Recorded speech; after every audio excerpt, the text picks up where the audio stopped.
पश्चिम बंगाल में एसआईआर को लेकर चुनाव आयोग से बड़ी खबर आ रही है। सचमुच में बड़ी खबर है, क्योंकि वहां जो एसआईआर हुआ था उसमें बहुत बड़ा खेला हो गया था। वो मैंने आपको बताया था कि लगभग 2 करोड़ जो एसआईआर में नाम जो है अभी वो संदिग्ध हैं। 58 लाख नाम कट गए थे, उसके बावजूद भी लगभग 2 लाख नाम जो हैं, 2 करोड़ जो एसआईआर में जो आ गए हैं वो संदिग्ध हैं और उनको कैसे ढूंढे। बीएलओ जो पश्चिम बंगाल का अधिकारी होते हैं उनके मार्फत बड़ा खेल हुआ और चुनाव आयोग ने अब उस खेल को खत्म करने का फैसला ले लिया है। ये क्या मामला है पूरा, इसको हम बिटवीन द लाइंस विद नीलू रंजन में समझने की कोशिश करेंगे। और हाँ, चैनल सब्सक्राइब करना ना भूलिएगा और बेल आइकन भी दबाइएगा ताकि आपको कोई भी नया वीडियो जो है उसका नोटिफिकेशन मिल सके, आप उसे देख सकें। तो सबसे पहली बात कि गड़बड़ी क्या हुई थी और चुनाव आयोग ने क्या फैसला लिया। तो जैसे मैंने आपको पहले बताया था कि जो वहां पे हिंदू बहुल जो जिले हैं वहां पे बड़ी संख्या में एसआईआर में वोटर कम हो गया, कट गए। जैसे आपको बताया था मैं कि चौरंगी में 35%, मतलब 1/3 से ज्यादा वोट कट गए। वहां पे मतदाता सूची से मतदाता के नाम गायब हो गए। कोलकाता पोर्ट में 26% था, भवानीपुर में 21.55%, भवानीपुर जहां से खुद ममता बनर्जी आती हैं। हिंदी भाषी इलाके में इसी ढंग से 20-25%, 15%, 35-36% तक वोट कटे हैं। वहीं मुस्लिम बहुल इलाके अगर देखेंगे आप तो मुस्लिम बहुल इलाकों में वोट बहुत कम कटे हैं। मुर्शिदाबाद का इलाका मुस्लिम बहुल है, 66%, 70% वहां पे मुसलमान हैं। वहां पे 5% से भी कम जो है वो वोट कटे हैं, वहां पे मतदाता सूची के नाम से बाहर हुए हैं मतदाता। और मालदा जहां पे 50% ज्यादा है, 60% के आसपास मुस्लिम पॉपुलेशन है, वहां पे भी 6% ही कटे हैं। ये बड़ा खेल था, बड़ा खेल था। उसमें मैंने आपको ये भी बताया था एक बार पहले और फिर से मैं बताता हूं कि वहां जो लवली खातून है, जो वहां पे एक प्रमुख बन गई थी रशीदाबाद की वो, और ये कहा जाता था कि वो बांग्लादेश से आई थी और बांग्लादेश में उसका असली नाम नासिया शेख था। और हाईकोर्ट में मामला गया 2015 में, उनका जो है वो वोटर आई कार्ड बना, आधार बन गया। तो ये सब चीजें जब हाईकोर्ट में मामला गया और वहां पे वो साबित नहीं कर पाई तो पूर्व जो प्रमुख पद जो मिलकर मिला था वो हटा दिया गया। एसआईआर में उसका भी नाम शामिल है। ऐसे तमाम लोग उसमें शामिल हो गए हैं और ये खेल कर दिया है टीएमसी के कर्मचारियों ने। अब जो चुनाव आयोग ने फैसला लिया है वो बड़ा लिया है। वो बड़ा फैसला इसलिए है क्योंकि इस बार जो चीजें हो रही हैं वो पश्चिम बंगाल के जो अधीन आने वाले कर्मचारी हैं, इस पूरे प्रक्रिया से उनको बाहर कर दिया गया है। वो कुछ नहीं करेंगे। उन्होंने एसआईआर किया, फॉर्म सबमिट किए, सब लोगों को बांटे और फॉर्म भर के लाके दे दिया कि ये जेन्युइन मतदाता मिले हैं।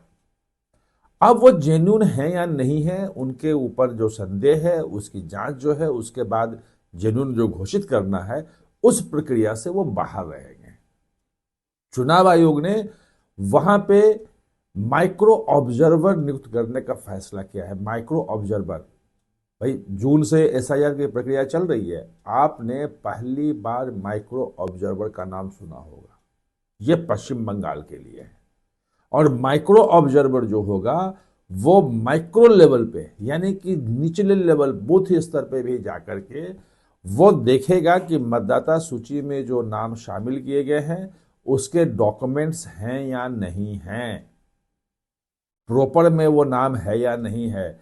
2003 के पहले जो लास्ट जो एसआईआर वहां हुआ था उसके पहले जो अभी वाले हैं, जो जो जो फाइनल जो सूची ड्राफ्ट सूची आई है उसमें, उसके पहले वाले सूची में उनका नाम था या नहीं था, उनके माँ बाप में से किसी का नाम था या नहीं था तो कहाँ था, ईपिक नंबर क्या था, और अगर नहीं था तो डॉक्यूमेंट क्या है।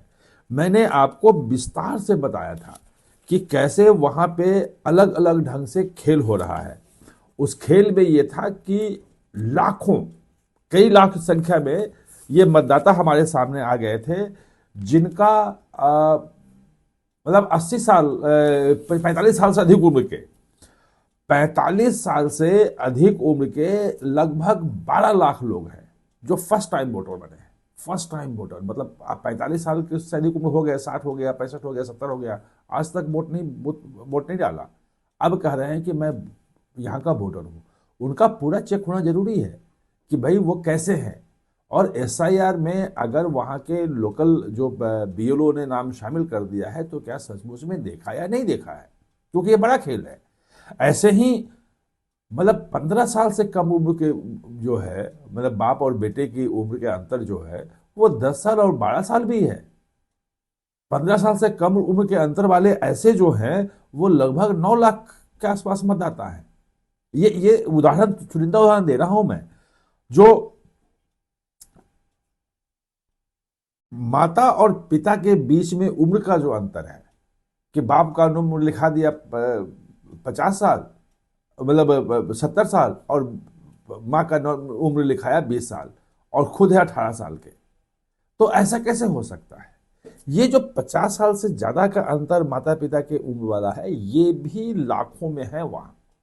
ये तमाम चीजें वहां पे मिली थी और इसी के आधार पे जो रिपोर्ट आ रही थी, जो मैंने आपको बताया भी था, कि लगभग 2 करोड़ संदिग्ध मतदाता है।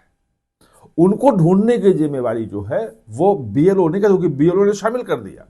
और बीएलओ सबसे अधिक आत्महत्या वही की थी। आपको पता था कि किस ढंग से उन पर दबाव बना, क्या क्या हुआ, रुकवाने के लिए क्या क्या प्रयास हुआ, वो जो इलेक्शन कमीशन का जो ऑफिस वहाँ का है, कैसे उसको बीएलओ के नाम पे दूसरे लोगों को वहाँ पे खड़ा करके धरना प्रदर्शन किया गया, यानी पूरी तरह से दबाव करके सबका नाम वहाँ शामिल करवा दिया गया।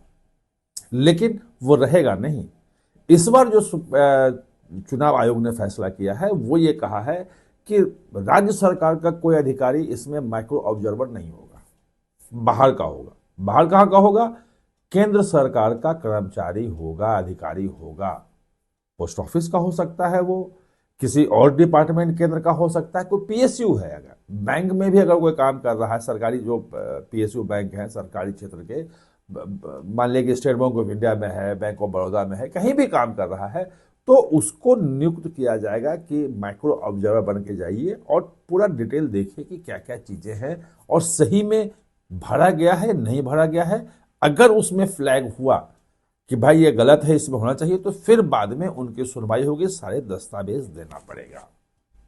और इनके लिए एक मुश्त ये भी कहा गया है कि जितने दिन वहां वो काम करेंगे, 15 दिन 20 दिन, जितने दिन काम करेंगे उतना दिन ये जो केंद्र सरकार के जो कर्मचारी हैं या पीएसयू के जो कर्मचारी अधिकारी हैं, इनको ऑन ड्यूटी माना जाएगा, सैलरी भी मिलेगी और चुनाव आयोग 30,000 रुपये अलग से इनको देगा ये पूरा काम करने के लिए। तो ये ममता बनर्जी ने जो यहां बड़ा खेल किया था, उस खेल को खत्म करने के लिए चुनाव आयोग ने एक बड़ा कदम उठा लिया है।